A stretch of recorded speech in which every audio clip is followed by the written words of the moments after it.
All right. Hello, hello. We are back on House and Fata Morgana tonight. It's been a little bit. So when I was writing the post for Twitter, it was like, wait a second, what are we doing? When's the last time we did this? But that's good because we've had everyone else to hang out with. Um, if you're new here, I'm Kels. I'll be kind of taking you through this. You'll hear me talking a lot.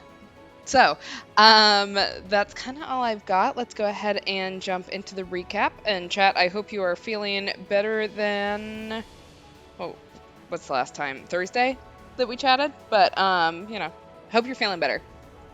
All right, so we are trying to keep up hope that Giselle is still there. Oh, that's right, because she's not. We haven't heard from her all of a sudden, and I'm scared. I'm very worried about her all of a sudden. Before telling his story, Yukimasa admitted that he doesn't believe in the local religion and only shares with us as the angel of the window who can direct him towards salvation. He said that Pauline is his tether that he aspires to be like, but he isn't in love with her because he cannot feel love. He doesn't remember anything before being a tortured construction slave 5 years ago, treated like a beast. The day Morgana met him and she cried over not being able to show gratitude to others, he decided to take up a sword and slaughter the slavers to free her, but then got addicted to violence because he only wanted to hear her calming voice. He spared her because he honestly doesn't know what he's doing. Then he became a bandit. In his third year, he almost rotted away, but Pauline carried him to her church and nursed him back to health. He couldn't comprehend the kindness preached and practiced by her faith. He couldn't come up with a name for himself and kept visiting because acting normal around her lets him forget his bloodlust. Pauline's wish for the next life was to share his race and be more like him. He briefly thought he reciprocated her feelings and asked her to reject his love confession, but she accepted it anyway and confessed her own love and real name. When he asked her to describe what she experiences when she's in love, he decided that he didn't feel those same things and only cherishes her smile. She also doesn't arouse him sexually, only violence does, but he still pretended to be her lover for her sake. Pauline's generosity depleted the church's funds, and the other nuns got salty about it, so he decided to sponsor her by working as the Lord's dog. Jean-Francois tricked him into confessing he massacred the slaves and roped him into capturing the witch for the saintess's business. He immediately remembered Morgana's voice when he knocked and left when she shooed him away, but picked Pauline as his tether over her. As he brought Morgana to the tower, he told her it was nothing personal and he just wants to keep the Saintess's church funded. The Lord was mad that he got Mel involved because Mel still has noble lineage and might be noticed if he was killed, so they made him be a conspirator. Yukimasa is willing to let us kill him as punishment for his crime, so we just need space to process. He said that cutting off Morgana's arm didn't feel as fun as his other violence, but that's the nicest sentiment he can give. Yeah, nothing against Yukimasa, because I will say, like, I don't hate him, like, to kind of set the stage, but also I can't say I got very warm to him, on his little explanation either, so. Then we told him the complete story of Door 2. We aren't afraid of him, but we are biting back our tongue and keeping focused on saving Morgana and his soul. There's also just enough kindness in him for us to not write him off as a complete monster. Our be yourself philosophy doesn't perfectly apply to him, but we can at least tell him to exercise restraint and let go of the perfect facade he has around Pauline. Yukimasa is going to bring the Lord to supper with us, but first we need to flash back to Morgana's mom selling her to the Lord. Morgana tried to preach to the Lord, but he just fed her blood at his parties. She vowed to punish his soul and prayed to God. We experienced this memory as if we were Morgana herself.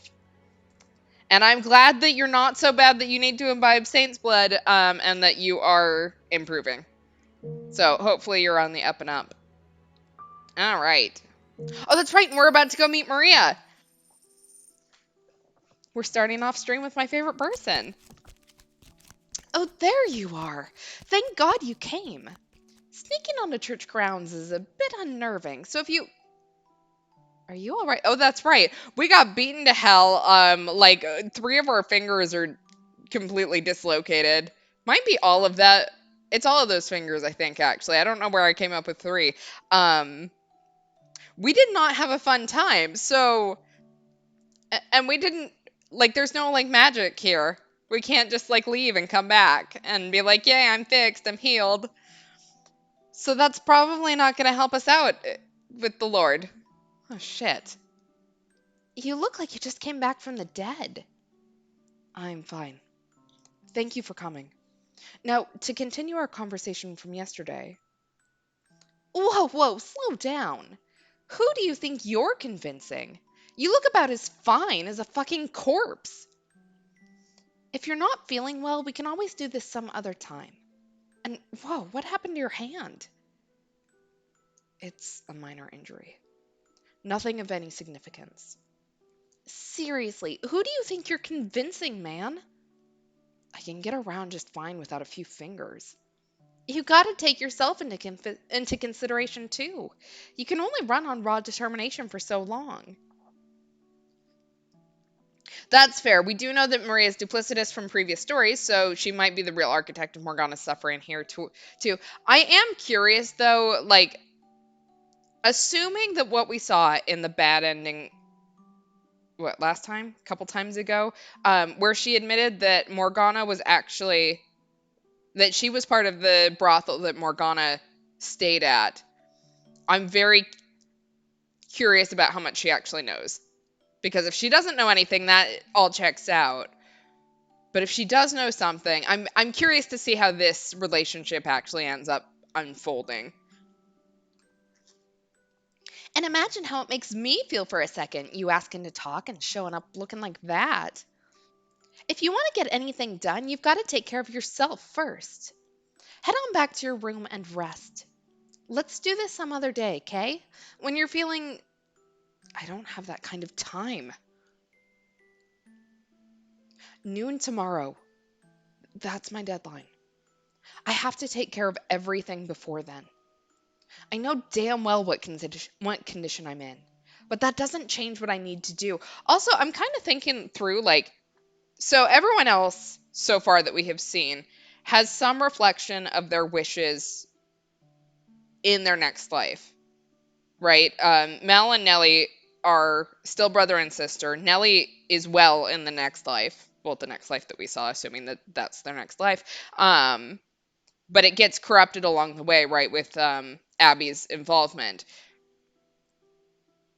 I'm curious to see where the line is between Maria and Jean-Francois Jacopo, because like what sort of wish is being fulfilled here and what wish isn't being fulfilled, right? Their relationship seems to have corrupted. My question is the relationship corrupted in this past life, or is it corrupted because of this? Yeah, Maria's wish for Jacopo was to ruin him, and she succeeded there, so, you know. Yeah, I'm wondering whether this is, like, her wish is just a reflection of where we're at right now, because, you know, she is trying to ruin him in general. It's very interesting that she's his tether, and I'm so curious about, like, how that even started. Okay, I guess we have to keep just playing to find out. Okay, I know damn well what condition I'm in, but that doesn't change what I need to do. If I don't, I can't save Morgana. I can't get Giselle back. That makes it all the more important that you get your rest. And when do you suggest I do that exactly? Honestly, I don't get why you're in such a damn tizzy. Get a hold of yourself, man. I am plenty calm. It sure don't look it. You're already pushing yourself to the edge. I don't want to be responsible for giving you that last nudge. So quit bickering with me, get your ass back, and get some rest. You don't understand the gravity of the situation. None of you do. You don't grasp how great an effect stopping what happens tomorrow will have. I have to keep moving, even if it means crawling through the dirt. If I don't, not only will I fail to make things better, Morgana's almost certainly got even worse fates in store for all of you so long as her curse lives on. I'm the only one here who knows what awaits. So that makes you, what, a prophet or something then? Not exactly, no. But in the terms of this time period, That would be the most apt description. Do you not believe me? Well, that is asking a lot. That's fair. I mean, that is very fair. We've had a lot of people just weirdly swallow that we know what their future lives are going to be like, and yeah, well, we're just fair. That's fine. You don't have to. But at the very least, I want you to believe that I genuinely believe something terrible is going to happen tomorrow if I don't do something. That I think I don't have time to waste. All I need you to do is tell me what you know. Could you do that for me? Assuming you actually are a prophet or whatever, why don't you just, get the hell out of town? Say, fuck it, this is too much, and vanish into the night. No one's gonna blame you if you do. Hell, is anyone even gonna notice you did anything if you do succeed? I'm not in this for attention or praise. I cannot sit idly by knowing what I know, seeing what has happened and what will, knowing what Morgana went through, what she felt. I can't abandon her, not anymore. I can't let my knowledge go to waste. While it is true that the mansion will continue to be wrapped in darkness so long as Morgana's curse remains in effect, and nothing can be put to rest until I do something about that, that's not my sole motivation anymore. I sincerely want to help Morgana. Giselle, is this what you meant when you told me you wanted to save her? You seem like the kind of fella who's always fretting about something or other. You don't know how to take it easy, do you? Though I guess in a way that's kind of why you can fight so hard, huh? All right, you win, I'll talk. Anything you want to know, I'll tell you. Thank you very much. But you sit your butt down first. Uh, okay.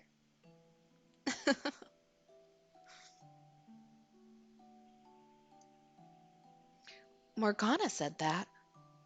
She did. She described her 3 years there as one of the brightest periods of her life. Oh, good. I'm glad that we are telling her this, because, again, last time we told her this, she died. And then we died. No, we died. I don't know. I don't know if she died or not in that one. We died. Huh. Who'd have thought? Damn, that's kind of really great to hear. Did she never tell you herself how she felt? She never really made much of an attempt to be part of the group. It was like she had these colossal walls all around her. I can see that. Yeah, so I always kind of felt like, well, I never knew if I was sticking my nose in too far or not? She appreciated what you and the other women did for her. After the raid 4 years ago, she ended up in the hands of a trader. As she was being transported, she said this with tears in her eyes. I'm sad because I didn't get the chance to show my gratitude to people very dear to me. Well, damn. So is that, absolutely 100% exactly what she said? You're not just pulling it out of your ass, are you? Those were her exact words, yes. As hard as it may be to believe. Nah, I believe you. I'm just surprised, is all. I mean, just. Wow, yeah. Hmm? If I'd known that was how she felt, maybe I could have been a little friendlier with her. You weren't friendly with her. Not especially. I mean, that's not to say I was cold or anything. It's just that all the girls kept a bit of distance from her. Not because we didn't like her, but because that's what it looked like she wanted. Some distance. None of us were really cut out for the caretaker gig. As much as we'd have loved to be some kind of mother figure for her, we just didn't have it in us. Who was closest to her? He's dead. The slave? Huh? What's this about a slave?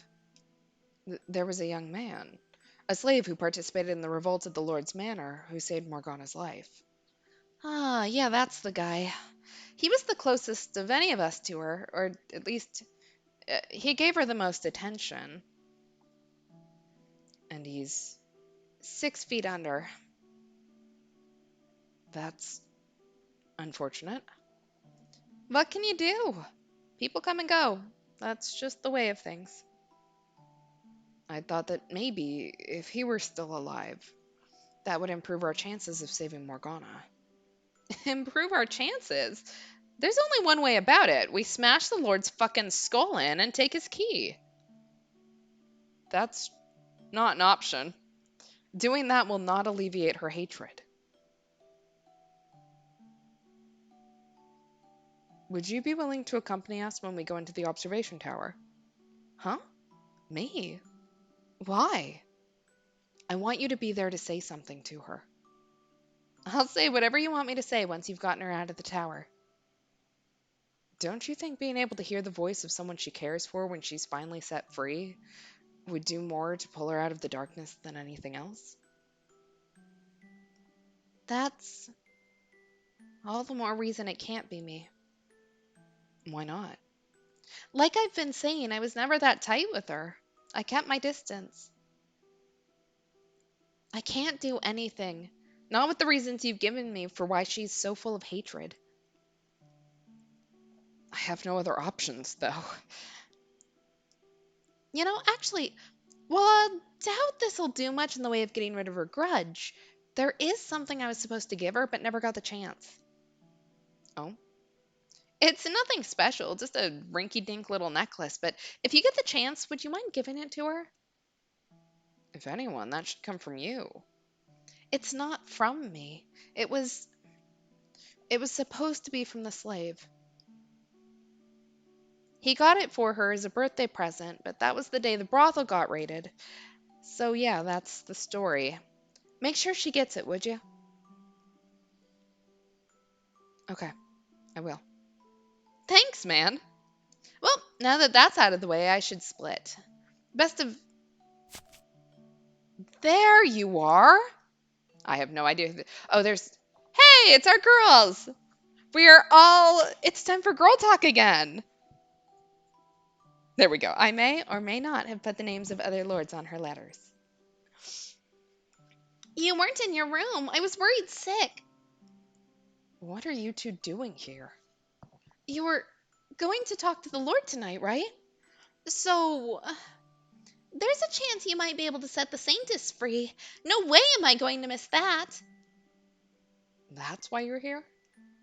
That, and to say goodbye. I want for them to make reparations as soon as the girl's released. Exactly. Oh boy, another sleepover. I'm so excited. Do you feel the same way, Nellie? If Mel tells me he wants to, then I won't stop him. But he was threatened, so if it's possible, I don't think there's any need for him to rush to be punished. I don't want to lose my brother. Surely there are other ways he can atone. That's reasonable. I do feel guilty about what he was put through. It's not your fault what he did. Anyway, I'm really, really anxious about tonight, but I'm sure it'll all turn out fine. You'll make it work, won't you, dearest Michael? Uh, I'll do my best. Oh, come on. You've got to act confident. Take care of my Mel for me, too. He's very fragile, so handle him with care. Like a big old box of china. Is he really that fragile? As for me, if he looks like he's about to do anything he shouldn't, would you stop him for me? I wish I could be there to do it myself, but, well, he insists only the people directly involved should be there, and I want to respect that. I was never going to allow anyone to get hurt anyway. That's good, thank you. He and the Lord may have caused the girl a great deal of pain, but I still don't want anyone to get hurt. Some people deserve it, and I say let 'em have it. Now, Maria, don't be like that. You're the weird one, little Miss Perfect. Go around letting everyone off the hook for everything, and the whole damn world's gonna come falling down around you. He did what he did for me, though. And the Lord? He's only in it for his own profit. Much as he says it benefits the city, it still comes back around to his own pockets. The Lord's not a bad man, though. Yeah, I've heard it 1,000 times. No one's a bad person in your eyes, I know. No. Can we please try to keep things civil? Yeah, sorry. Bad habit, I know. I talk a lot of rot, but I really don't mean half of it. I do think he's much better than the old Lord, though. Hold on a second. What did you just say?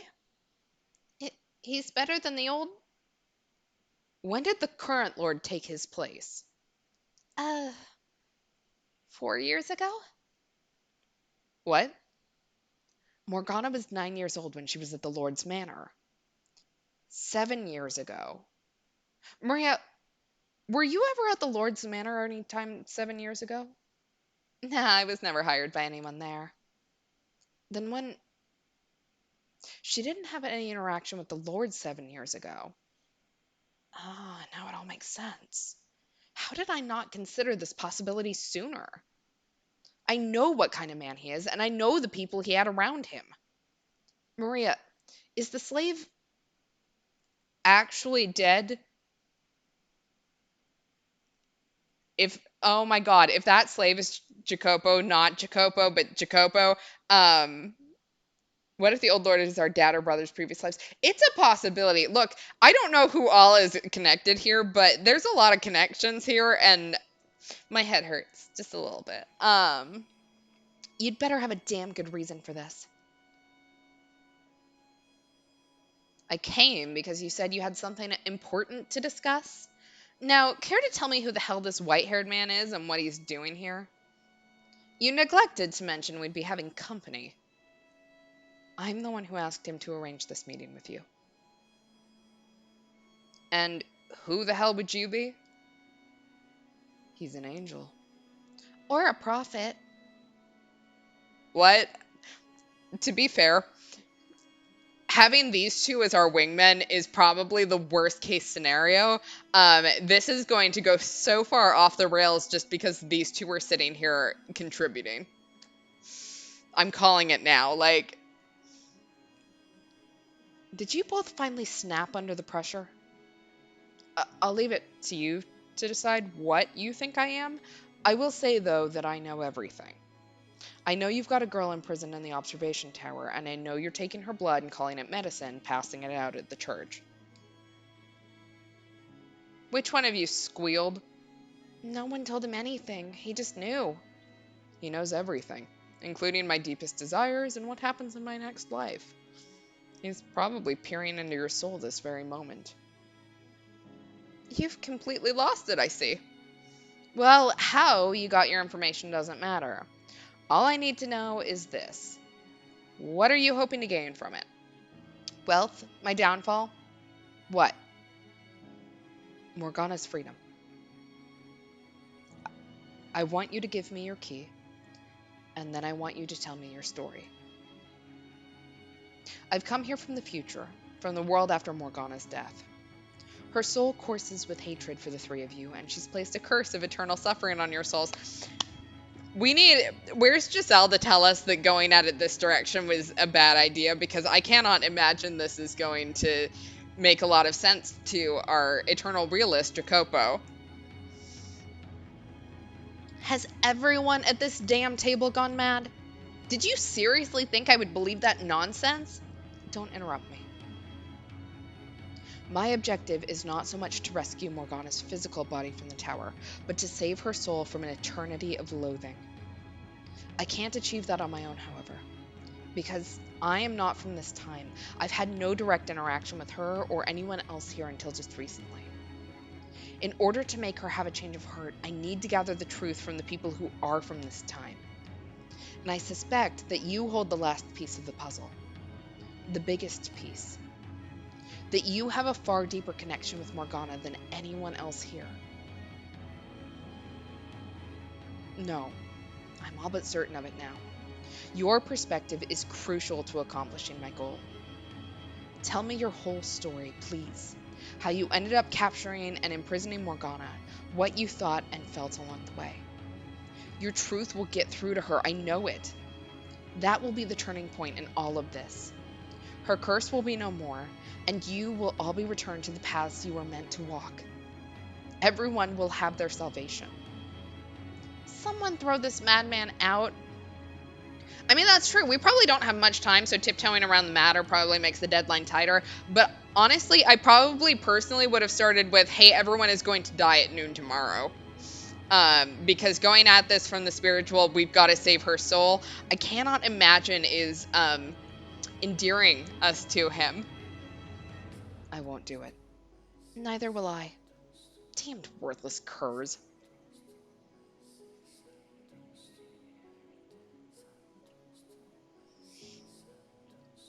I'll call the guards then. Who do you think I am exactly? I am the lord of this land.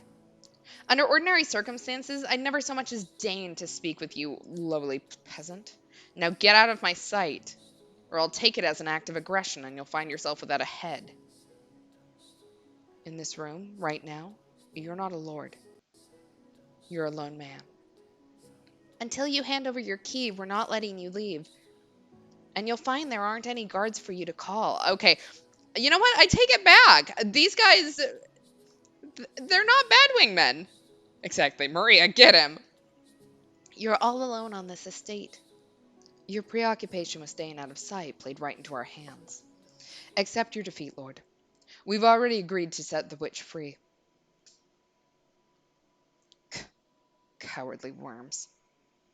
Ironic coming from you. I didn't think you'd turn coat quite so eagerly. The nun and your kid sister are in on it too, I take it? We were only working for you. We never felt any sort of allegiance to you. Loyalty founded on what one has to gain, or lose, is far more resilient than uncertain, fluctuating feelings. But it would appear this white-haired man shattered that foundation. How long have you been colluding with them, cur? I arrived in this era 2 days ago. What? 2 days? In just 2 days, you got these worms dancing for you? They're not dancing for me. I merely spoke with them, and they listened. You're a disturbed man. You couldn't possibly have won these two over in a mere 2 days. He's no ordinary man. As we've said, he knew everything. While I was talking to him, it felt like he was looking directly into my soul. He's definitely an unusual one, yeah. It felt like he's known me my whole life, even though he just showed up out of nowhere 2 days ago. I didn't believe what he was saying at first, but he knew things he couldn't possibly know. My secret wish, something I've never told anyone before. Yeah, we had to get killed by them. It wasn't easy. This has not been a walk in the park for us. I don't know what kind of tricks you're playing, but now I know why I've never seen you around. If you'd been lurking around the city for longer, sticking your nose where it didn't belong, I would have taken notice sooner or later. I'm impressed. In only 2 days, you managed to convince them both to betray me and set me up. I am indeed the one in charge of this operation, so if it's the witch you're after, I'm the obvious target, yes. And the two dogs there surely have some pent-up rage. So I take it you're going to tie me up, then torture me until I tell you what you want to know? That's not a bad idea. What do you say? Give me the word and he's in ropes. Wait, we agreed we weren't getting rough. I have no interest in solving this problem with violence. We are here to uncover the truth. Down, boy. We needn't exchange blows, only words. Anyway, if we were going to beat it out of him, we would have done so as soon as he walked through the door. We discussed this beforehand, we're only talking. No one's getting into any fights, physically or verbally. That's right. Well, it looks like I've got no way out, so you got me. I surrender. Take my key. Go open the tower doors. But that was Easier than expected. Yeah, we still need his story though. Exactly, dude. We could have sliced your head off at any moment once Yukimasa defected. Like, dude is I'd say alive by the grace of God, but he's alive by the grace of us, which is somehow probably safer than God. No offense. Um, your key is not important right now. Your perspective is what I seek. Why did you make it so the lock required 3 keys? One person is more than adequate for the job. So why split it 3 ways? Is that any of your concern, Kerr? Was it because it was too much weight to bear alone? You didn't actually want to imprison Morgana, did you? Something somewhere went wrong. You backed yourself into a corner and couldn't escape. I'm done listening to you. Am I right or am I wrong, Lord? Or should I say, Jacopo? Jacopo? But isn't his name, um, Jean-Francois Bonnier? That's Lord Bonnier to you, you insolent child? You seem to be a bit confused. I am son of the House of Bonnier, which means I'm royalty. No, you're not. I don't know how you came to start calling yourself Bonnier, but there's not a drop of royal blood flowing through your veins. The slave revolt at the Lord's Manor 7 years ago? You were there, weren't you? During the revolt, you helped Morgana escape. That's right, you saved her life once. That was you. You were the slave from 7 years ago. Slave? Are you out of your goddamn mind? Me, a slave? Like hell, a former slave could become royalty. You did it, though. You went from slave to lord. Enough. I don't know who's filling that white-haired head of yours with this drivel, but I am done listening to it. Say another word and I'll throttle you myself. Yeah, that's a very good question, chat. What if he stole the lordship that belongs to Maria and that's why she wants to kill him, which would match up with his previous life because she deserved the lordship back then too. Bitch. Keep slandering my name, I dare you. Maria told me the slave from back then was dead. She didn't mean it literally, though. She meant he wasn't who he used to be anymore. Maria? You've been talking to her, too? Because she was afraid if Morgana found out, it would only serve to throw her deeper into despair. The man who had once saved her was now responsible for keeping her imprisoned. Do your ears not work, cur? I said I've had enough. I need your perspective. There's more to the story. I'm certain of it. I refuse to believe you acted only for your own benefit, only to cause her pain. If you want the key so damn badly, then take it. Set the witch free. I don't give a damn. But if you say another word, I'll rip your fucking tongue out. Again, the key is not what I need right now. Can we just slip it into our pocket, though, just for, safekeeping? Like, I don't need it right now, but I don't want him to take it back. I need your story. Are you deaf or just an imbecile? Your perspective is crucial to saving Morgana's soul. There we go. He gave us the fake key that makes the door explode. We touch it and it's actually poison and then we die. Enough! When you were a slave, you helped Morgana escape from the Lord. Silence! And you spent the next 3 years with her. Just one more fucking word, I swear to God. So how did you end up here? I love how he's threatening violence, and that man, like, look at those clean fingernails. He has not done any sort of violence in years, you can tell. How did the boy from 7 years ago go from saving her to locking her up and stealing her blood? There's no excusing your actions, no. But please, I need you to tell me how you got to this point. Oh, no, Like, this is completely not relevant. Thanks, ADHD. But I'm wondering if the reason why we can't hear Giselle now is because she no longer exists. Because, like, I'm still kind of in the back of my mind, I've got, like, the Ven and Vanitas kind of idea where us and Morgana are, like, two halves of the same whole that somehow split apart.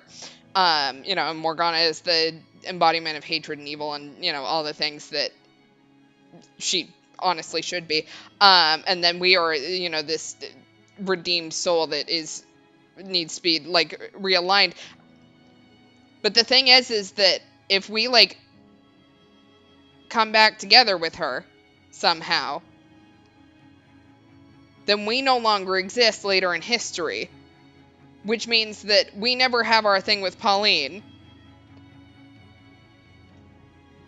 I assume that she would still exist because I don't know exactly how reincarnation works in this and, like past lives and all of that, or future lives or whatever. But I wonder if that is the reason why we can't hear Pauline anymore. Oh my God. Okay. Sorry. Tangent. Galaxy Brain going back. Enough. Michael. The next thing I see is a dagger in his hand pointed at me. Oh, well, shit. I reflexively try to push myself out of the path of his charge with my dominant hand, which sends a jolt of excruciating pain up my right arm.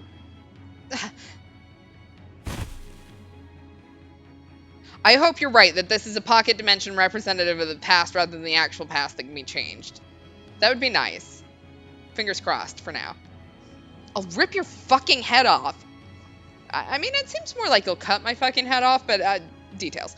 The Lord swings his arm up, and the necklace spills from my pocket, making a metallic clink as it hits the floor. When he sees it, his eyes go wide for a brief moment. Of course, I'm just as slack-jawed as him. What the hell is going on? What? How? Why am I looking at a familiar cloud of inky black darkness? There's no one to answer my question, though, and no time to think about it either. I have to make a decision right now. Oh, I don't like decisions. They scare me. The Lord, dagger raised, is quickly approaching. Was the necklace poisoned, maybe? Off to the side, the cloud of darkness is expanding. We are going to save just in case, because it sounds like we actually are going to have to make a decision.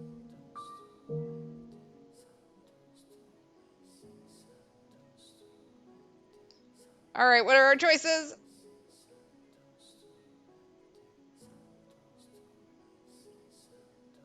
This waiting. Okay, are we going to reach into the darkness or shove the Lord aside? Like, if we reach into the darkness, maybe we can get Giselle back. But also, I think we're going to get a dagger somewhere we probably don't want to have one. And we're already pretty fucked up. But if we shove the Lord aside, then what about Giselle? What about the darkness? What about, like, all the things that are in it that we love? I think, just honestly, Giselle. But details. All right, we're picking the darkness. I reach my hand into the darkness spreading from the necklace. And as soon as I do, what what the hell is this? What's that black stuff? There we go. Yukimasa has a sword. He can fend things off. He doesn't seem to have drawn it, is my favorite part about all of this. Like, Jacopo's got a fucking knife, and he's like, it's fine. The blackness swells, consuming us all.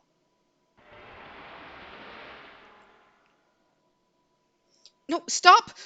What is this? Don't make me. Watch this! His shouts fade into the distance, and my mind and body are swallowed up entirely. It's the same thing that happens whenever Giselle and I open a door. The same darkness I've gazed into again and again and again and again in that cursed mansion. That house that exists outside of reality. Far, far off into the distance, I can see a gentle light, like a hole ripped out of the darkness. green grass and colorful flowers rustling in the wind. I don't understand. The darkness, it was never present in the past. It was, I thought, a phenomenon restricted to the realm of the dead. So what is it doing here? But even my questions are, in short order, swallowed up by the void. Soon my body ceases to retain its form, leaving only my consciousness to view the sights, sounds, and emotions of someone's past. I become an observer, as I have many times before.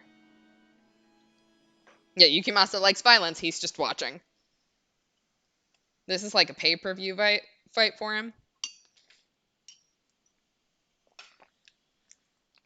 I'm staring into a pair of ruby red eyes, open wide with shock. I recall snapping at him, insulting him, but I don't remember what I said. Nor do I remember how he responded.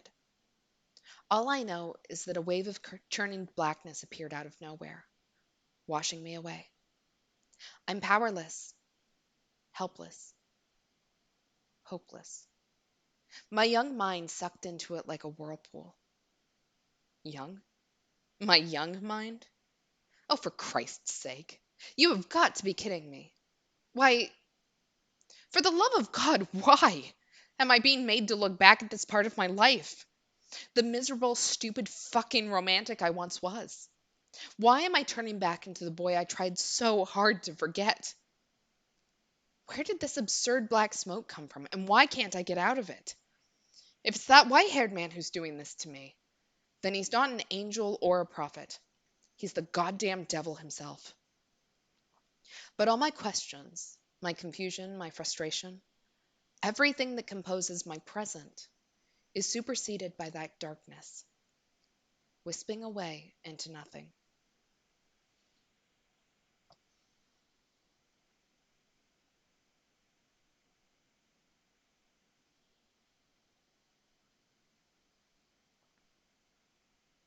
To be blunt, the world's a small place. There's an unimaginable amount of it out there, but you only ever get to see a minuscule fraction of that. And that goes doubly so for us. The poor barely get the chance to see any of it at all. And those who are born into affluence, well, they have no idea just how small our world really is. I never yearned for the world outside what I knew. I more coveted it, a splash of spite mixed in. I wanted to claw my way up the mountain, knock all the bastards down who had never seen what it was like at the bottom. If I made it high enough, I could do anything. I would have complete freedom. If that sounds like a childish fantasy to you, well, you'd be right. That's exactly what it was. There you are. You spend so much time in the graveyard that one of these days someone's going to think you're a gravekeeper, or maybe a grave robber. I can understand a grave keeper, but I take offense at the suggestion I look like a grave robber. I'm praying for the souls who have no one to see them off. The girl, named Morgana, turned around to face me. Though I'd known her for some time, I'd rarely ever looked at her in the eyes. Her face was almost always concealed beneath a dark hood, revealing only the tip of her nose and sometimes her lips. Honestly, I don't get it. Why do you care so much? These are the souls that have no one else to pray for them. At best, they may get a bit of lip service from a priest once or twice. It's our responsibility to offer a helping hand to the sick and the poor, to pray for the abandoned souls. What I don't get is why you need to pray for the dead at all. They're just bags of bones. I hope you enjoy an eternity in hell, blasphemer. Hey! That was uncalled for. I'm just joking, obviously. You take black humor to a new level. Morgana gave me a curt shrug and then turned away. She never faced anyone head on for very long, and she had a perfectly good reason for it. It wasn't because she disliked me or anything. I don't think, anyway. About 3 years earlier, something had happened that had caused large patches of flesh to fall off of her face. Supposedly, she had looked fine before then, but I only knew her as she was at that time. The rest of her body was covered in wounds as well, but applying ointment to them had reduced the scarring significantly. Her face, though, showed no signs of recovering. A close friend of mine, a prostitute, said she thought it might be a psychological thing, but regardless, I continued applying the ointment to Morgana's face. Hey, come on, don't turn away from me. I know you can hear me. I brought ointment, so let me put it on you. It's a waste of time. You don't know that. Your arms look much better than before. It won't be long before your face starts healing too. The ointment isn't free. You're wasting your money. It's my money. I can use it however I please. So just shut up and let me do this. You're a very obnoxious man, you know. I love how playful Morgana is here. Like, this makes me so sad though. Like, looking later, even the interactions that like she had with Mel, she was so reserved. Like, that's devastating. There we go. Jacopo, I will not rob graves. The blood I steal will come from living bodies. What was that? You want me to rub it in real hard, huh? Fine. With a forlorn graveyard as their backdrop, a young man applied salve to a girl's raw, exposed flesh. It was quite possibly the least romantic sight in the world. I would have, at the very least, preferred a somewhat more pleasant location. As the thought fluttered through my mind, I let out a defeated laugh, and I could soon feel her glaring at me. Morgana could be a bit standoffish, but honestly, I didn't mind. For her, this was actually quite sociable, in fact. When I first met her, she didn't act her age at all, but now she was starting to show signs of the 12-year-old girl hidden inside. 3 years prior, when I met Morgana, she had been the victim of unspeakable abuse at the hands of the Lord. I didn't know why he had done those things to her, and I didn't ask either, because I knew doing so would only reopen old wounds. All I knew was that the Lord was so far gone as a human being as to brutally torture a 9-year-old girl. At the time, the only thing that ever seemed to come out of her mouth was the word of God. Everything she said or did was ostensibly for the benefit of others, but it felt to me more like she was acting out of some sort of sense of duty rather than genuine concern. Honorable, but ultimately hollow. I much, much preferred this Morgana, even if she could be a bit jaded. What are you hoping to get out of repairing my face? I'm not trying to get anything. I just want you to heal up. And here I thought you were going to try and make me work at the brothel. How many times do I have to tell you? I'm not going to make you be a prostitute. What other reason could you have for wanting my face to get better? Because I want to see it. Isn't that enough? Just so we're clear, that wasn't me hitting on you, okay? The thought never occurred to me. She fell quiet, sitting there motionless as I rubbed ointment into her face. Her skin beneath my thumb was rough and unpleasant to the touch, and honestly, rather stomach turning. It was hard to imagine her face would ever heal. What I'd said about wanting to see her face was true, but what I wanted more than anything was for her to be able to live a relatively normal life. I hope you're prepared to be let down if I ever do heal. That possibility is just part of the fun. You have as much tact as a worm. No tact and bad taste. I'm a real winner. It's a wonder no one throttles you in your sleep. Being a guy, of course I would have been pleased if she turned out pretty with her face healed, but her life was guaranteed to be easier than now no matter what she looked like. That was what really mattered, ultimately. I could only imagine how hard it was to have your life turned completely upside down at the age of 9. A large portion of us in the slums had our share of misfortune, but hardly any of them stacked up to what Morgana had to bear. She had no parents.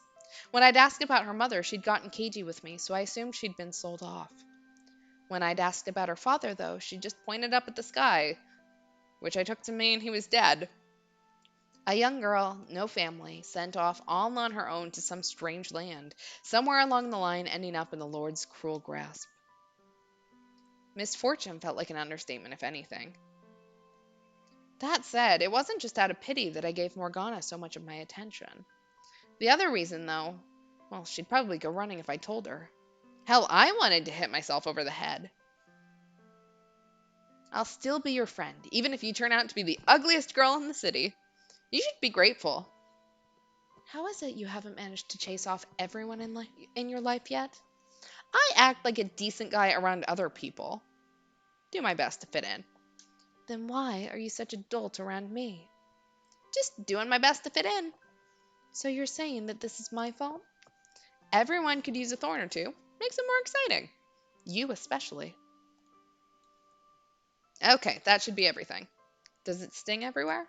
Anywhere? Not everywhere. Um, Not particularly, no. All right. Oh, also, finish up here and get back to Maria soon. Unless you'd rather I drag you there. Why?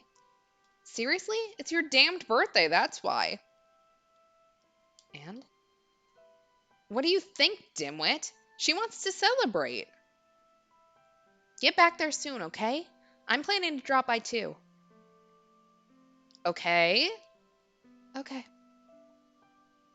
She gave a sheepish nod, which was honestly kind of cute, but of course I couldn't say that. So I shrugged my shoulders, feigning exasperation, and then turned to leave. Once I might have offered to accompany her back to the brothel, but Morgana never seemed keen on the idea of walking anywhere with me. Maybe she was afraid of grown men after what had happened to her at the Lord's Manor, or maybe she just didn't want me to be seen with someone who looked like her. So, hey, I thought you were leaving. One day I'll show you the world. I won't get my hopes up. Get your hopes up, damn it, I said with a soft chuckle, and then I took my leave. I had every intention of making good on that promise, and I had more than enough reason to believe I could.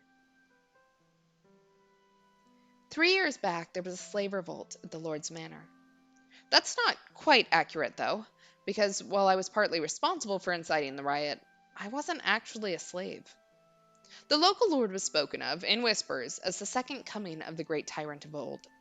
The people were constantly grumbling about how he seemed to treat the land like his own personal playground, exploiting everything and everyone on it for his own amusement. When enough stress and resentment builds up in a contained space, all it takes is a little shove from the outside to burst. And that was our plan. Me and a number of other dissatisfied citizens gathered together to pop that bubble and give the Lord a taste of how we felt about him. With the help of a slave trader, I infiltrated the Lord's manor. I'd known slaves weren't treated well, but seeing it for myself, I thought most of these people would have been happier having been born as a dog or a cat and owned by someone who actually had a heart.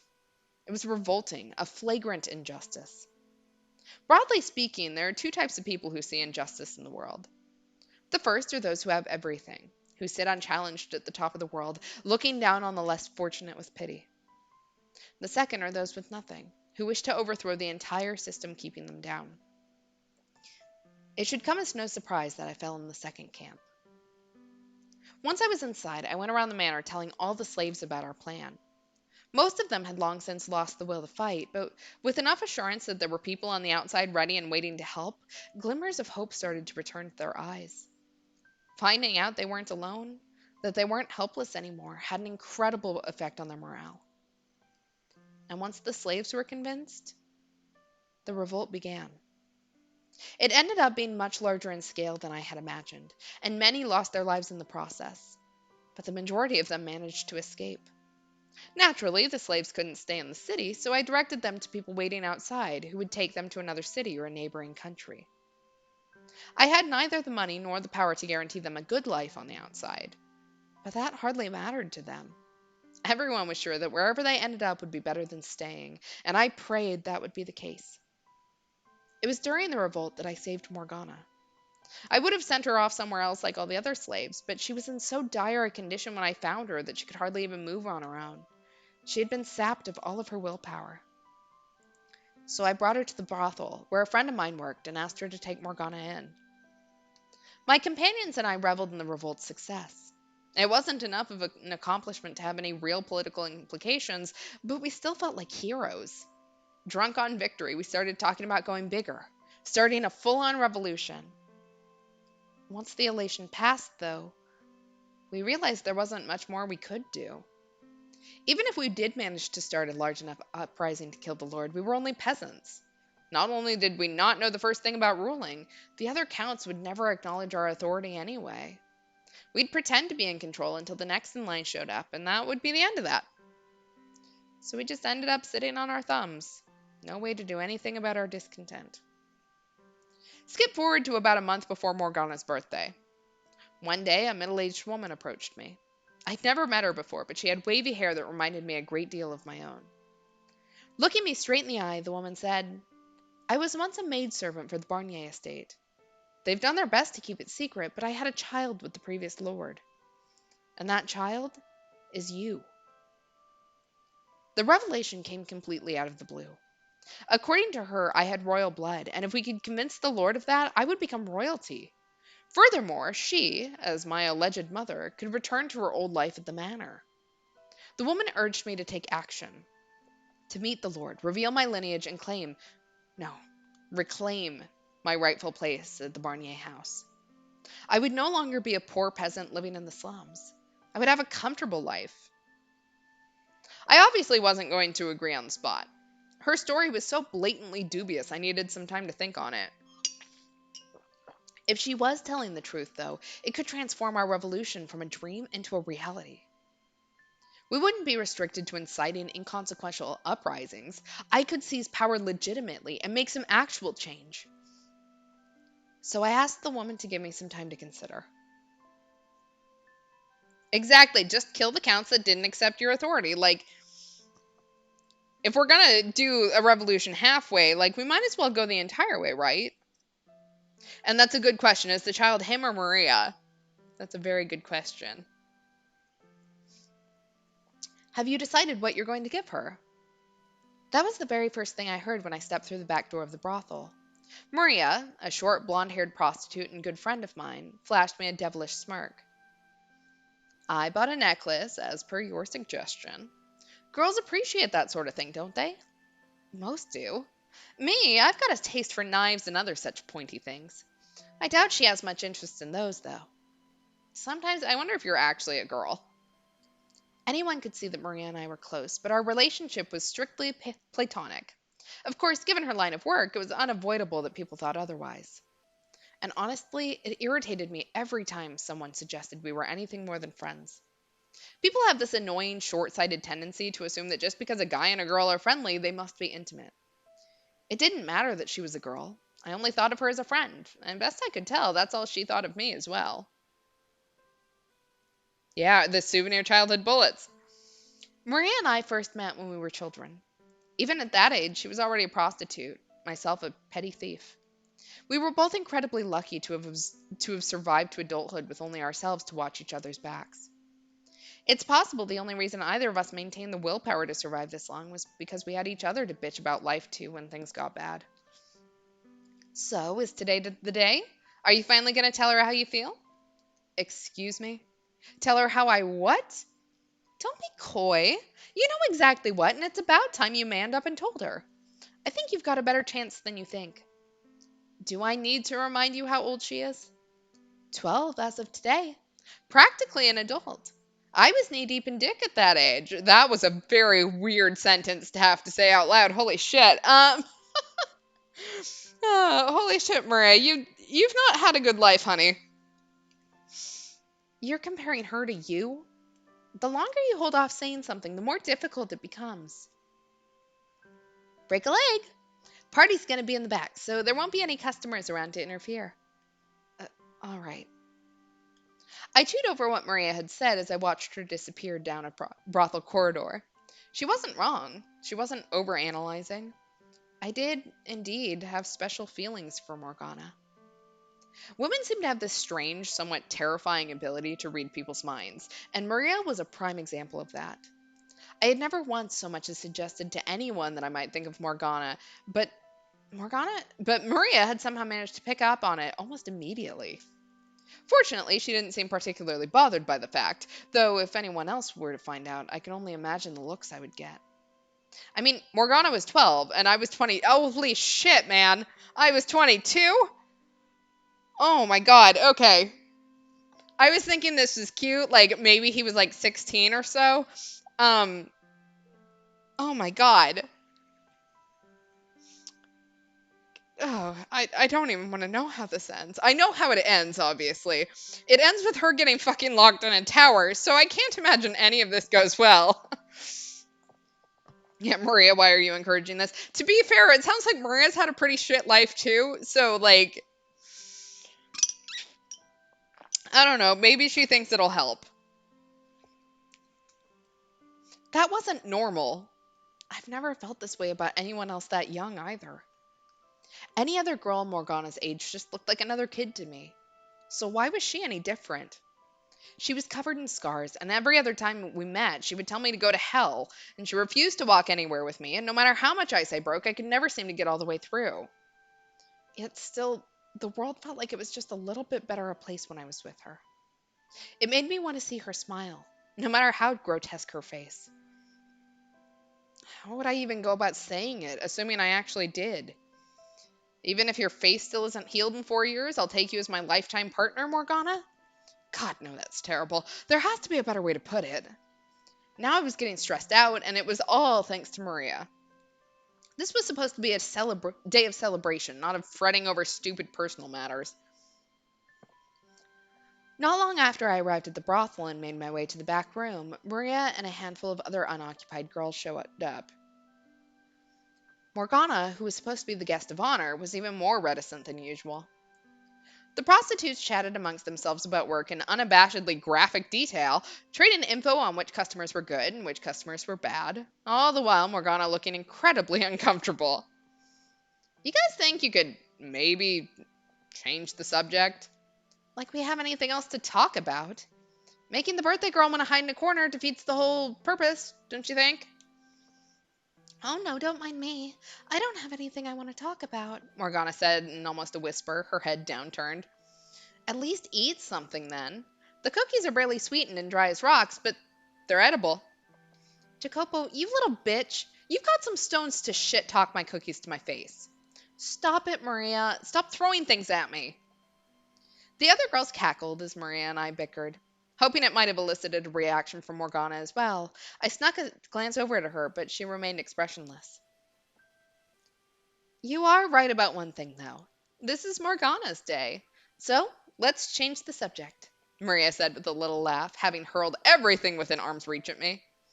Like I said, I don't have anything to talk about. Sure you do. You just have to look a little harder. Not saying you have to reminisce for us. It can be anything.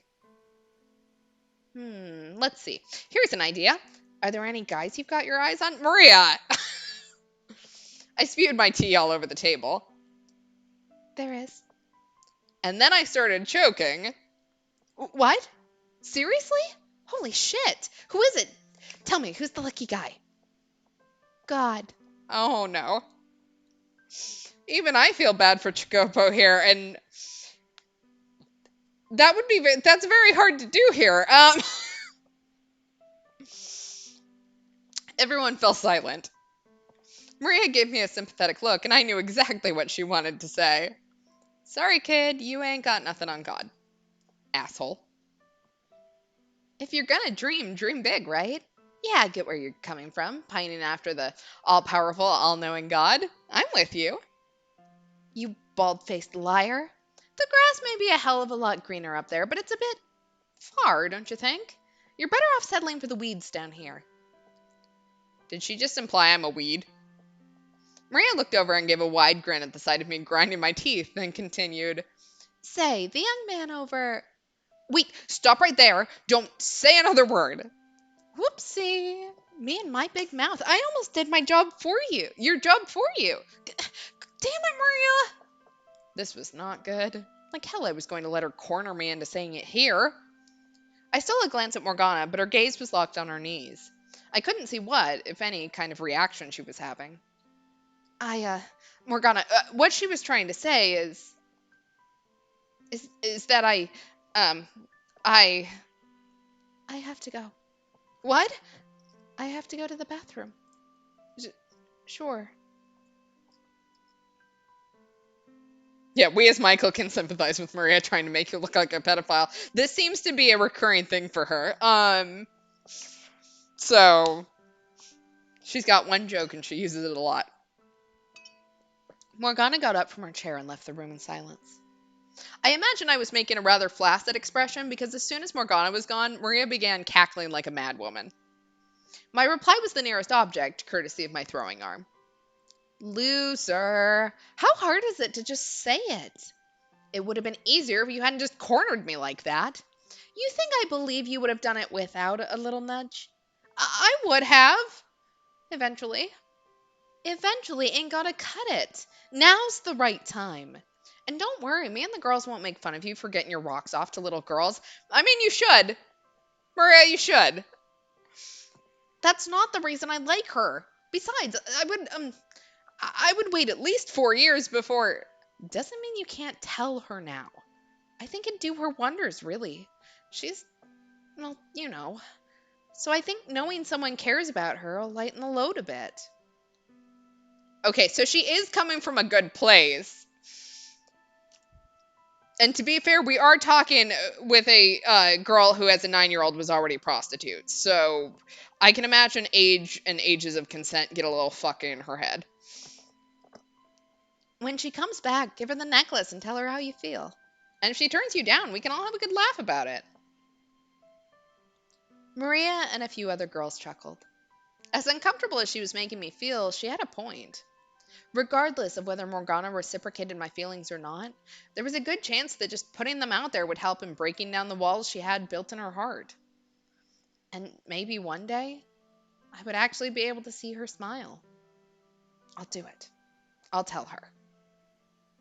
Yeah, exactly. Especially in this time period, age of consent gets real fucky. Um, it didn't matter if I came out looking like a loser. It didn't matter if Morgana wasn't interested in me that way. What mattered was that she knew someone accepted her, regardless of her appearance or the things she had been through. And if, by some chance, there really was royal blood flowing through my veins, then I could make good on my promise to show her the world. I could put an end to her life of poverty and abuse, replace it with one of comfort and wealth. I could buy her even better medicine, something that could actually heal her face. If I truly were royalty, I could do so much more for her. Makes it sound like I want to be some kind of fairy tale hero or something. But honestly, I wouldn't have minded that. If I was going to make her happy, to wipe away all her past misfortune, why couldn't I make it a little dramatic? It wasn't usually my style, but in this case, I wouldn't have objected to a storybook ending.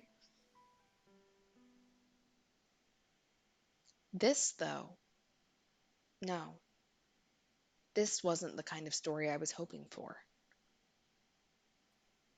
The heavy curtains separating the guest rooms had been torn to shreds, and they were splattered with blood. A man, apparently caught with enough time to defend himself, lay splayed out naked on a bed, his empty eyes fixed on the ceiling. The whole area reeked of blood. All I could do was stare stupefied at the carnage. What the hell? Why? How could this happen? My dumbfounded muttering went unanswered, though. The few who were still alive could no better make sense of the incomprehensible massacre than me. The sudden arbitrary upheaval of our world. The inexplicable, inescapable reality. Shortly after Morgana stepped out, I heard a woman scream from the front of the brothel. Next, a man shouting. At first, I assumed it was one of the customers losing his temper over something, but the tone of the scream seemed somehow off for something like that. It wasn't long before the noise had escalated to alarming levels, so I dashed towards the source of the shouting. A good dozen men, bandits, or maybe thieves, they seemed more organized, had raided the brothel. They slaughtered all the customers, stripping them of any valuables, and they tied up the girls, killing any who resisted. The first thought that rose to my panicked mind was that I needed to find Morgana. I needed to get her out of here no matter what. I couldn't let her birthday turn into a tragedy. She'd already been through enough, and I had to make sure she didn't suffer any further. I had to make her life into something good. I searched and I searched, but there was no sign of Morgana anywhere. Until suddenly, something seemed to crash into me from behind, causing me to stagger. It took a few seconds for the pain to set in, which is when I looked down to see the tip of a blade sticking out of my gut. Blood streamed along the metal surface, and there were little bits of flesh caught on the edges.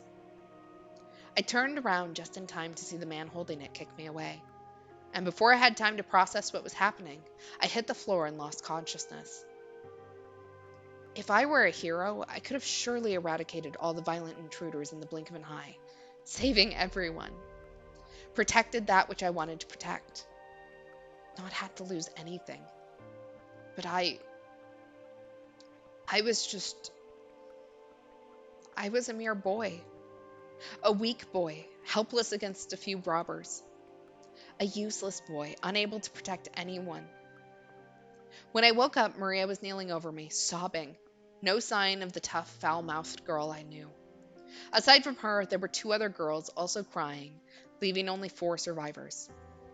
Apparently, I wasn't dead. Looking down, I saw my bare stomach wrapped in blood soaked bandages. The brothel lay in ruins, a bloody pile of torn bedding, clothes, and bodies. I made my way back to the front, and all I could do was stare stupefied at the carnage. What the hell? Why? How could this happen? My dumbfounded muttering went unanswered, though.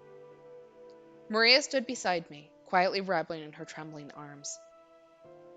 Where's Morgana? I couldn't find her. Why not? I'm sorry. I looked everywhere, but I couldn't find her. I'm so sorry. I wanted to say I wasn't blaming her, but I couldn't find the words. If I'd had power, I could have prevented this from happening. What kind of power would I have needed, though? The physical strength to overpower the thieves? No, I needed to think bigger. If I weren't a peasant, but someone of real influence and import, no one would dare stand up to me. No petty thieves would ever even consider a raid on me. And I would have the power to punish anyone who tried. But regardless, this would have never happened at all. I was supposed to give Morgana a good life, to show her the world, to make her smile. If only I had power. Absolute, unflinching power. If I had climbed to the top of the ladder when the chance was offered to me, this all could have been avoided. If only I had asserted my place as royalty a month earlier, as the woman who claimed to be my mother had urged me to. I wanted power. The power to keep everything I cared about safe. The power to change this damned world. The power to stop those filthy thieves. The power to keep her by my side. I wanted power. I heard about the attack on the brothel and that you were hurt. I'm so glad to see you're well. About a week after the raid, I went to see the woman who professed herself my mother. As you would expect of someone who had served at the old lord's manor, she was very elegant and graceful. The shack where she stayed, though, was a shabby, drab place with bare wattle and daub walls. You were concerned about my safety? Of course. Show me a mother who is not always concerned about her child's safety. Says the woman I'd never seen until a month ago. Physical distance has no bearing on a mother's love, she said with a soft smile. Age had clearly begun taking its toll on her, but I could see hints of former beauty. If you had gone to speak with the Lord and revealed your lineage when I first came to see you, you never would have been in that kind of danger. There's still time. Go to the Lord's manor, show him. I'm not really your son, am I? The woman fell silent for a moment, observing me. I could see the resemblance between us, yes, and I had no memories of my mother. It would be nice if she were to show back up someday. It just wasn't likely. This whole thing felt extremely contrived. Discussions will progress much smoother if we both know what the other wants out of this arrangement. Start by telling me who you really are. Were you actually a maidservant for the previous lord? She gave a nod, then walked over to a grimy shelf and retrieved a ring that looked very much out of place. It was made of gold, engraved with an elaborate insignia. I think you're right, chat. I'm wondering whether it's Maria. Look at this. It's the Barnier family crest. The previous lord gave me the ring as a gift, and I've kept it ever since, even after our relationship was discovered and I was chased out. I didn't sell it, because I knew I was with child. They will have no choice but to acknowledge you as a legitimate heir if you show them this ring. Why did you wait so long to come find me then? I was afraid they might kill you if I brought you in as a baby. Why were we separated? Misfortune. One day bandits came and kidnapped you. Presumably they were hired by the Barnier estate because they didn't want your existence coming to light. I consider it a miracle you're still alive. I can only imagine the stern look on my face as I listened to the woman speak. Part of me did, indeed, want to take everything she said as true. wanted to believe I was someone important. But I couldn't convince myself I had anything other than a commoner's blood running through my veins. It would appear you've done your research. I don't have any other family, to the best of my knowledge, which does indeed make me a good candidate for you to step in and claim your stake on. If I were to guess, your child with the Lord has either passed away or never existed at all. It's probably true that you worked at the Barnier's manor, and it's probably true that you had relations with the former Lord. You were chased out, and now you live in poverty. You want to go back to your former, more comfortable life, and while you're at it, take vengeance on the current Lord. But, being a woman, you have no means to accomplish that yourself. So you came up with the idea of using a fake son. If your child were still alive, he would be right about my age, wouldn't he? And we look similar enough for you to convincingly claim we're related. But the biggest reason you chose me is because I've made something of a name for myself. Because I was one of the people involved in inciting the revolt 3 years ago. The perfect choice to spearhead a revolution. How dramatic. The man who set the Lord's slaves free was secretly his family. The people would eat it right up. So, how far off am I? For some time, the woman sat in silence. Eventually, she broke it, not by yelling in anger or desperately trying to refute me, but with a smile. I knew very well what lurked behind that smile, too. Scorn. You're sharp for a filthy peasant. It would seem I chose wisely. I was right. She was a manipulative, conniving shyster. But that I could work with. That fit so much better. I wasn't royalty. I wasn't a hero. I was a filthy peasant. I'm in. The first thing I did after agreeing to work with the woman was not to approach the Lord, but to reveal my false lineage to my accomplices. They all thought I was joking until I showed them the ring. Then their dreams of revolution started seeming far more realistic. Maria was the one exception. Not only did she not believe me, she tried to stop me from going through with the scheme. Haven't you had enough danger for one life? Come on, forget about all this revolution stuff. We can build up a new brothel and just stay low for the rest of our days. Does that really sound so bad? You're the only friend I've got left, Jacopo, she said, somewhat desperately. I sympathized with her concerns, but I didn't want to let this chance to gain some real power slip away. I was done having things taken away from me.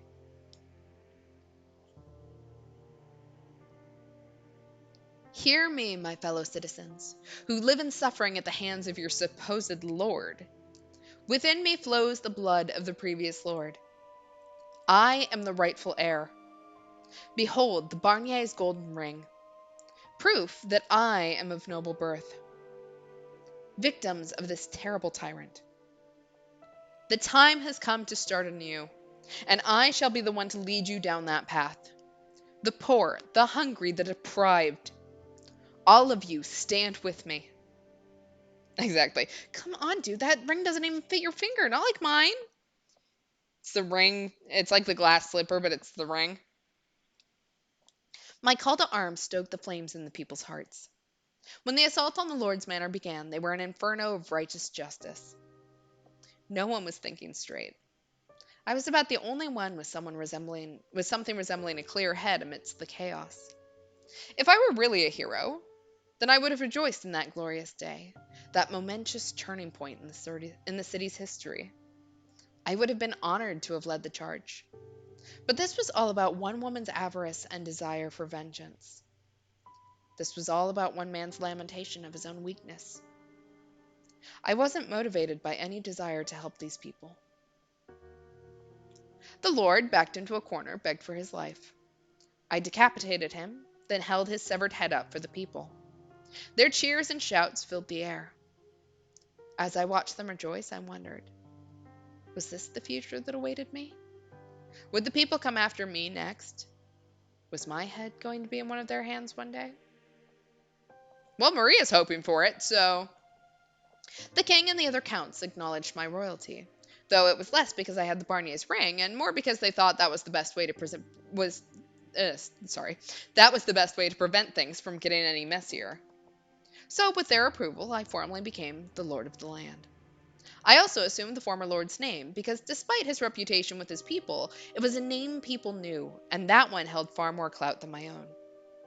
And just like that, my longtime dream of power had come true. That said, simply becoming the lord didn't mean everything had fallen neatly into place. Many of the local noble families accused me of acquiring my rank illegitimately. Maria the Platonic Yandere. Exactly, there we go. They waited, fangs bared, for me to slip up. They even tried to set me up on more than one occasion. I couldn't trust anyone. On top of that, if I took too long making the improvements I had promised the people, they would start saying that I was just as much of a tyrant as the previous lord. There was only so much I could do at once, though, especially with my hands so full of fending off the vulturous nobles. Exhaustion soon began to set in. This wasn't the world I was looking for, the one I wanted to show Morgana.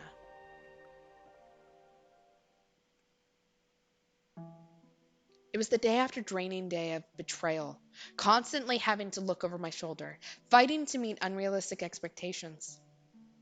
I was starting to lose sight of who I was as a person. I love how the background just keeps getting bloodier and bloodier. Like, it feels like nice scene setting, almost. I couldn't let anyone see me looking weak. They would see it as an opportunity to take advantage of me, to manipulate me, to eliminate me. I needed power to protect myself from those people. Attaining rank was only the first step. I needed even more power, enough to ensure no one would ever be giving me orders, could ever play me for a fool. I turned my attention first to bolstering the economy. I provided subsidies to merchants in the city. I expanded trade routes. I made it known that people of any skin color, even those not welcome in other territories, were welcome in my land, trying to bring some vitality to the city. The previous lord had evidently loved to throw parties, squandering away nearly all the tax money on his own entertainment. If he had left me more to work with, I would have used it to clean up and repair the slums, but for the time being, that had to remain another item on the checklist. I needed more money flowing through the city as a whole before I could make any headway on fixing up the poorer areas. Helping the people who needed it most quickly became a secondary objective. I had a pretty good idea what my former accomplices still in the slums were saying about me. He used us, I could practically hear them whispering. Some of them even started publicly slandering me in an attempt to undermine my authority, claiming I wasn't suited to be in a position of power because I had spent most of my life in the slums. It wasn't long before they had convinced the people I was just another tyrant. I had hoped that they, if no one else, would have sympathized with my position, realized that I had every intention of helping them, and that I simply didn't have the resources for it yet. But no one saw what I was doing. No one believed me, even when I tried to explain. In one case, I invited an old companion to my manor to discuss matters, but the meeting only turned into an attempt on my life. Having absolutely no one I could trust, no one I could call an ally, hit me a lot harder than I had expected.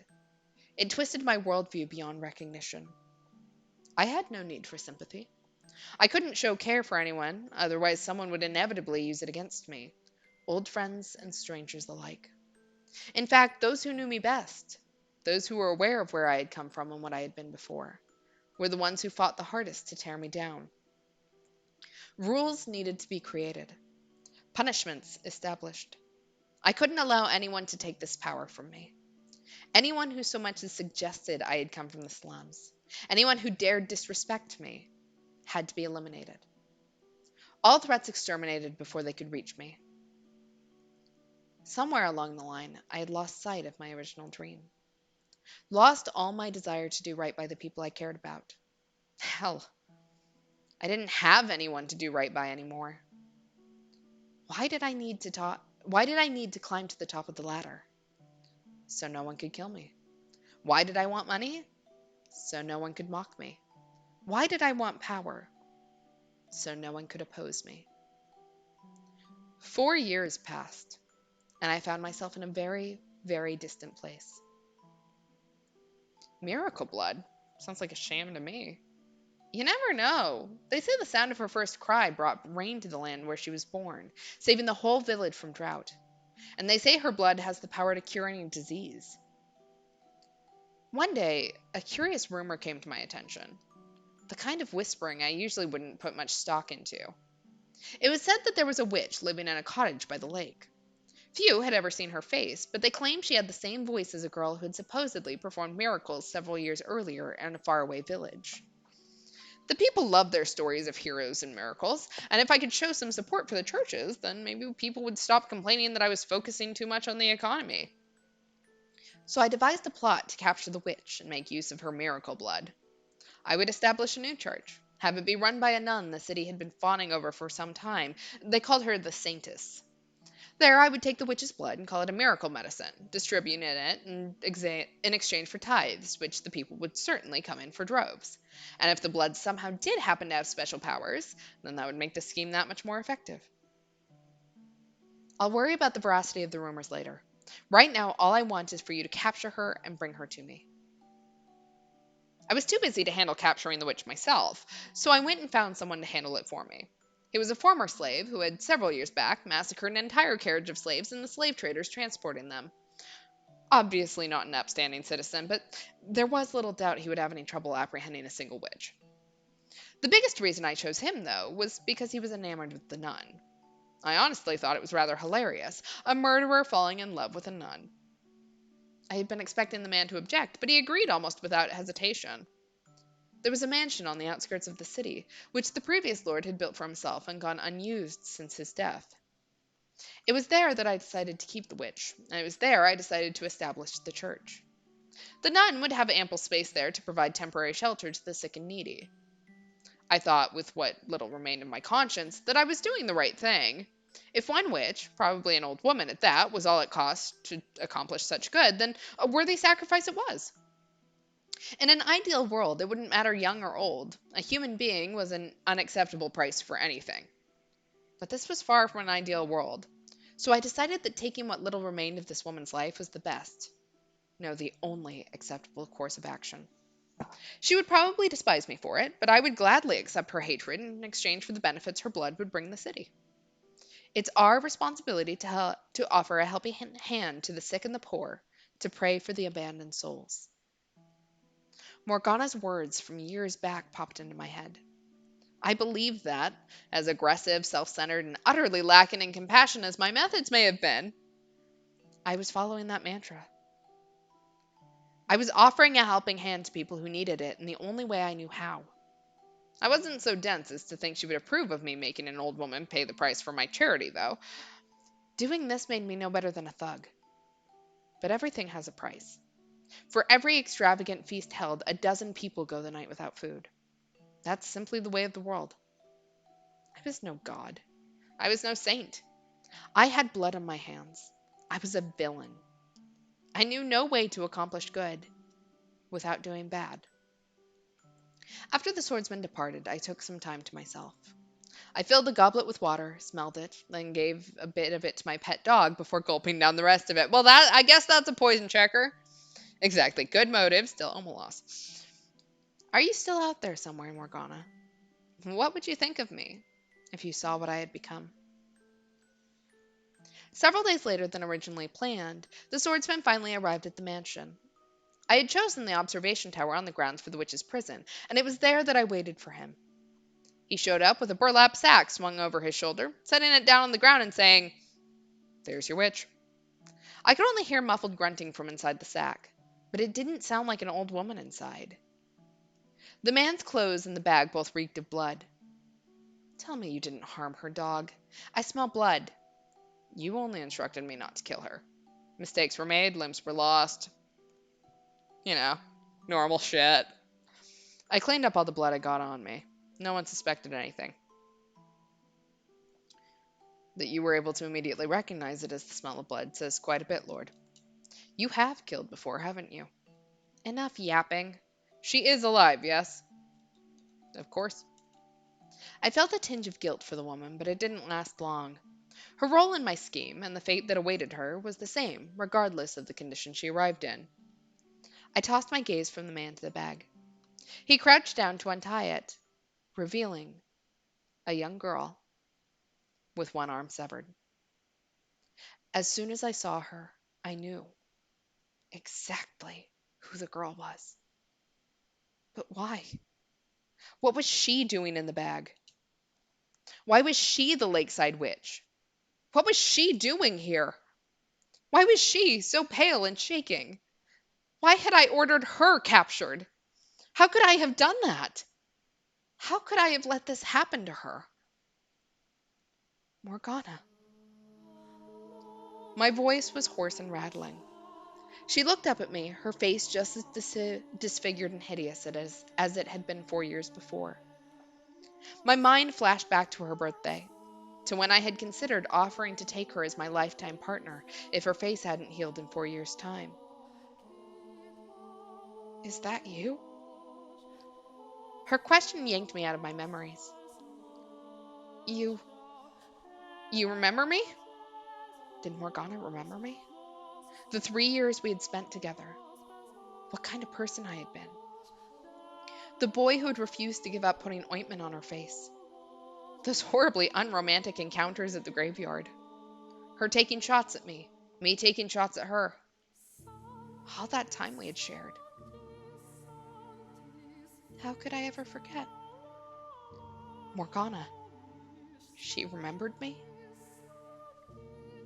How could I ever forget all the pain and humiliation you put me through? How could I ever forget the blood sabbats you so loved to hold? What? What was she talking about? Haven't had enough, have you? Leaving scars on every inch of my body wasn't enough for you? You haven't had your fill of my blood? No, that wasn't me. I I was the one who had tried to heal those wounds. I love, like, this is like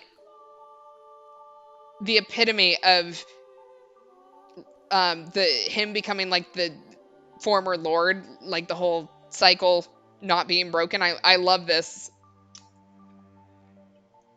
You are the man who bound me, cut me up, called me a witch, and then tried to kill me. I haven't forgotten you for even a moment. No, Morgana. I was the man who rescued you from him. I don't care how much my father preaches forgiveness. That's the one thing you'll never get from me. I despise you with all of my soul. I revile you with every fiber of my being. For every scar you gave me, I give you a lifetime of hatred. No, Morgana! I was not aware you knew the Witch Lord. His voice made my blood run cold. I didn't just know her. Morgana was this man, the Lord. He destroyed me, mind and body. No, that was another man. He was already dead. I had just taken his place. I had come from the slums. I had been part of the slaves' revolt. I knew I had to tell her. He ruined my life. But between the sting of Morgana's accusations and my need to protect my current position, I couldn't muster the strength to do it. If someone were to find out I wasn't legitimate royalty, that I had come from the slums, then everything I had worked so hard to build up for who, though, would come crumbling down. Do I really think it hasn't already? All I had left was my power, my rank. Is that what I actually wanted? I couldn't afford to lose that, too. When did I first start straying from the path? Yes, I know her. Or I knew her years ago. I see. What do you want to do then, Lord? You look sick. This doesn't change anything. We lock the witch up and proceed as planned. Exactly. He literally could have shut down the blood business before it all started. Like, I don't entirely know how we're going to gain sympathy for this one. Because quite honestly, no, he was just a piece of shit the entire way through. Why couldn't I tell her the truth? How? How could I keep her imprisoned? What? What had I wanted power for in the first place? Would anyone ever believe me if I said this wasn't how I wanted things to turn out? No, I don't think so, my dude. I really don't think so.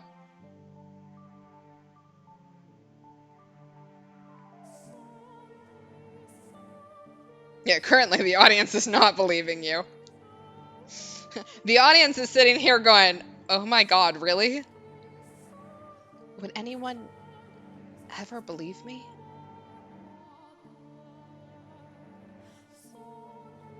Before me floats a man, twisted and writhing in pain. Although, whether what I'm looking at could be said to resemble a human is a difficult question. It's a hazy, indistinct shape, on the precipice of being consumed by darkness everlasting. I know very well what I'm looking at. The moments before a man's soul shatters. Did I do the same thing to him that Morgana did to me? Was it I who summoned the darkness, who laid his past bare, who forced him to relive those events, to experience once more everything he felt, everything he thought? Who put him through that despair a second time? I can only imagine how he must have felt, causing someone he once cared for so much pain. The things he did are abhorrent, more than deserving of reproach, and it would undoubtedly be easier for him to simply vanish into the eternal abyss. But I can't allow that to happen. He still has work to do. His story is essential. It's almost certain Morgana still doesn't know who he really is. He needs to face her, to reveal the truth with his own words. That's the only way we're going to get her to have a change of heart. That's not all he has to say to her either. So I must bring him back. Pull him out of the darkness. I missed when we changed to Michael, so I apologize. There was no voice change there. Exactly. Now's your chance to say you're sorry. No better. Look, the best time would have been like way before all of this happened. But the second best time is now. I grabbed the man by the arm and began scouring the blackness for an exit. After so, After some time, I see a speck glistening high above. So I make my way upward, back into the harsh light of the real world. Exactly, and then make it up to her with a lifetime of repentance. Look, there's a lot of repentance that's going to happen here. So, also, repentance is a really hard word to say like 3 times.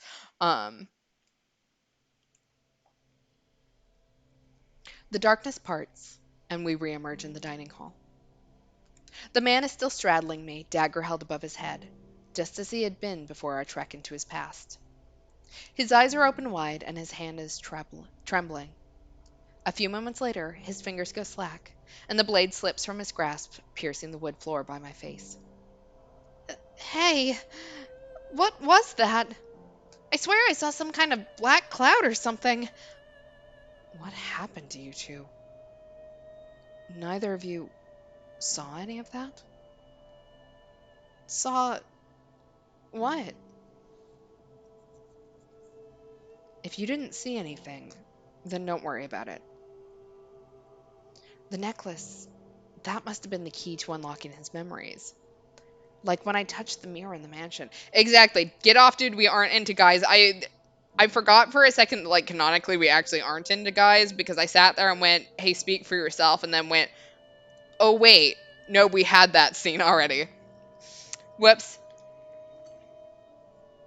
Not everyone is a whore like me. It's fine. I have no idea why certain objects show me different memories. But I got what I needed, I think. I'm fairly certain the white-haired girl is Morgana now. The things Jacopo did to her and felt for her behind the third door have much in common with him and Morgana in this life. Why did you dig that up? How the hell did you do that? Why did you show me my former self? Why did you make me watch that? Why didn't you tell her? Had you only opened your mouth and told Morgana the truth? Told her you weren't the previous lord? Told her who you really were? Things could have turned out differently. Turned out differently how? Knowing would have only worsened her pain. Yes, you're exactly right. The man who once saved her life is now the source of all of her misery. How would knowing that do anything but cause her more despair? The least you could have done then was let her go free. I had already put money into setting up the church here. Her arm had been cut off. There was no turning back. You can't go back from that. You could have, yes. You could have stopped then and there. Don't act like you know anything. Sunken cost fallacy is a wild thing to bring up right now. But man is this sunken cost fallacy. He's like, you know what? She lost an arm in it. So therefore, it was too far. We couldn't go back. So wild. This is so wild. You couldn't possibly comprehend the weight on my shoulders, you dirty peasant. Exactly. Just feed people lamb blood if you need something to sell. Or even better, like, don't feed them blood at all. Just like, I don't know, squeeze some berries or something. Make juice. Call it saint's blood. Like, do you people not know how to swindle people? You're right. I can't. And I'll be damned if I want to. To hell with understanding the feelings of a man who could so easily lose sight of what mattered most for a little power. Money, power, that's not what you really wanted to hold dear. So why couldn't you let go of that? Why did you have to go and let what mattered most slip through your fingers? Which is exactly what happened in his door. Exactly. Sunken cost fallacy hits way different when the cost is someone paying one of their extremities. Like, this really is peak sunken cost fallacy.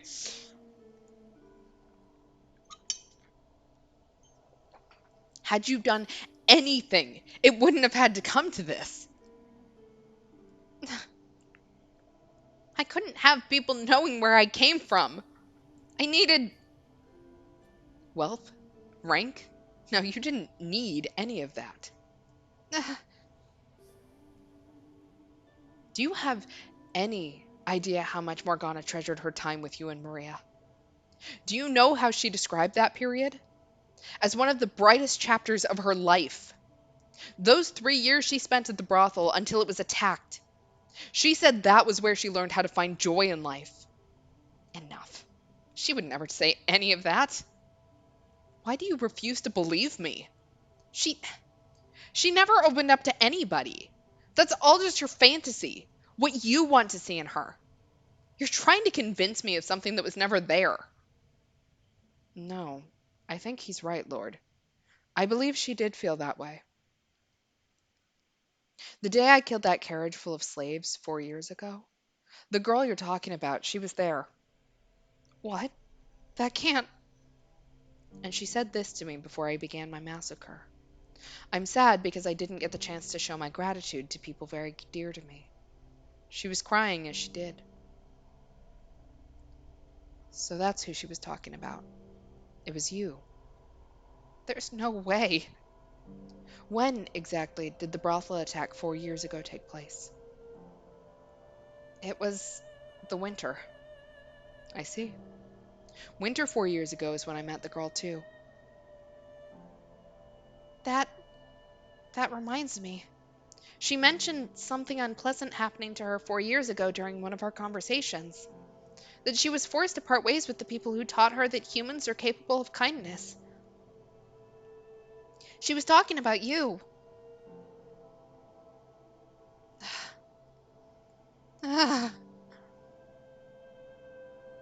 There is still time. You can still set Morgana free. You can still reveal your true self to her. She was likely in shock that day, not seeing or thinking straight. She still thinks you're someone else. Hearing you were the Lord, it set something off inside her, preventing her from seeing who you really were. Her time in the previous Yord's captivity left scars even deeper than she knew. So all it took was that one word, and in her eyes you became him. Yeah, incredible that Yukimasa comes off as less of an absolute bastard in his own story than Jacopo does. Look, I will point out, Jacopo still came off as a bastard in his own door. Like, Yukimasa was bad, don't get me wrong, but he was kind of, like, redeemable almost because he couldn't remember a large amount of what he had done before. Jacopo, you basically kind of sat there and went, well, yeah, that was stupid of him, the entire time.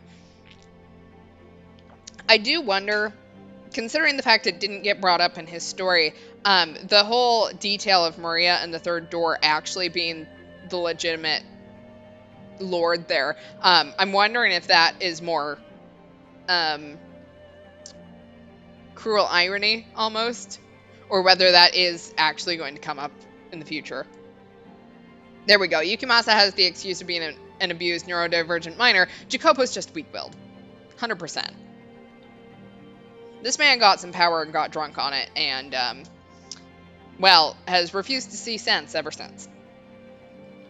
Which isn't to say you haven't caused her much pain yourself. But I still believe your truth is the key to allaying her hatred. It will change her perception of the world. I'm certain of it.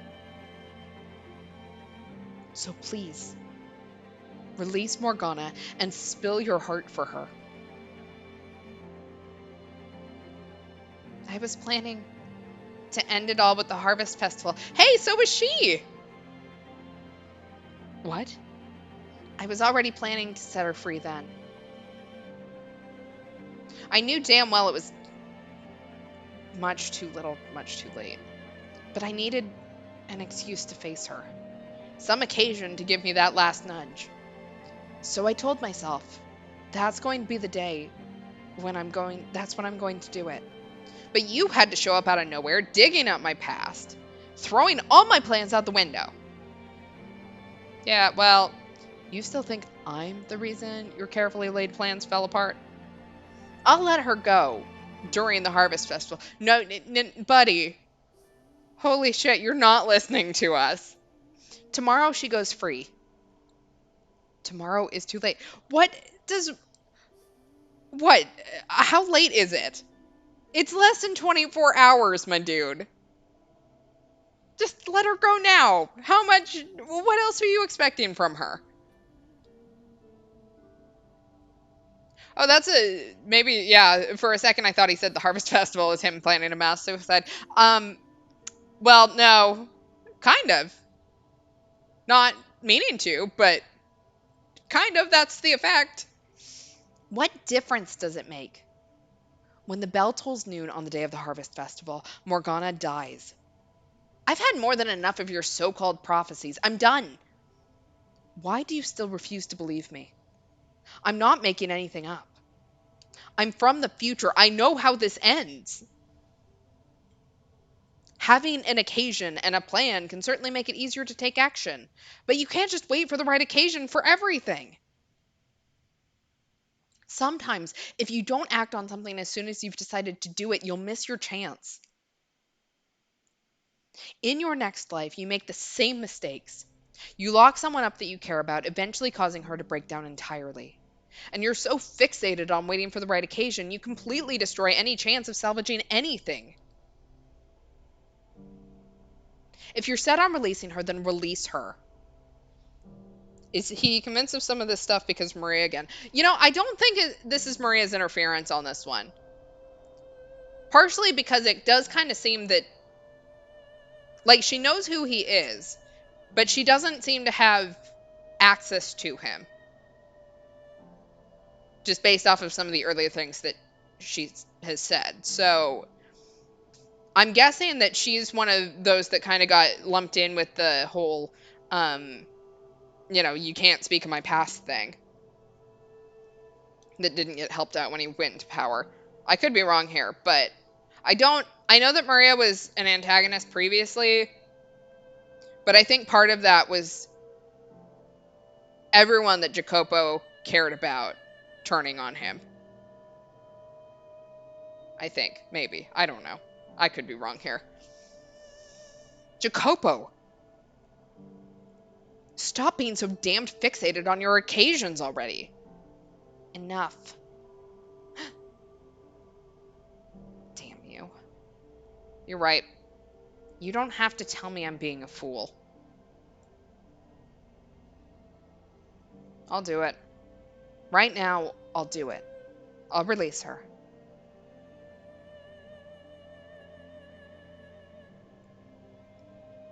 Thank you for making up your mind. I didn't make the lock require 3 keys. because the weight was too much to bear alone. Did he do it so that he couldn't back out of it early? It was because having the others with me would force me to keep up the Lord facade. It was. I'm glad I figured that out like 10 seconds early to prevent me from letting anything slip. Or maybe I was just waiting, hoping someone would betray me, make me pay. Pathetic, I know. You can have the necklace. It belongs to you, though I doubt Morgana will accept it. I hope you'll still attempt to give it to her yourself. Will you do that? Where did you get that anyway? From Maria. I thought she would have thrown it out by now. I assume she doesn't think very highly of me. Be honest with me. She was planning to kill you. Okay, so I think this is the confirmation. I don't think it's Maria. Huh. Maybe that would have been for the best. Oh, don't worry, it will be. To her, I'm nothing but a power-hungry traitor. The necklace? I'll take it. Here you are.